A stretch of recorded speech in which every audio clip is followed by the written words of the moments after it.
Welcome to the Tech Egg. Don't get scrambled. Enjoy the video. You start by using one Google account for everything. That keeps purchases and library unified. On your iPhone, install the official Google apps you need: Google TV for movies, Google Play Books for ebooks, and YouTube Music if replacing Play Music.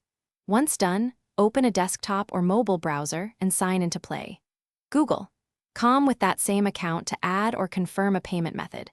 This step creates the purchases you'll access on the iPhone apps, because there is no native Play Store on iOS.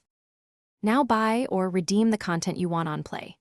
Google.com, purchases made in the web Play Store are tied to your Google account, which the iPhone apps read. Make sure family library or sharing options are configured if you want access across family accounts. This prevents missing items. Then, sign into the same Google account inside the iOS app you installed. For example, open Google TV or Play Books, let it finish initial sync, and check the Library tab so items appear on your device. Finish by opening the appropriate Google app and letting it sync your library. Pull to refresh or use the app's refresh option to force the connection.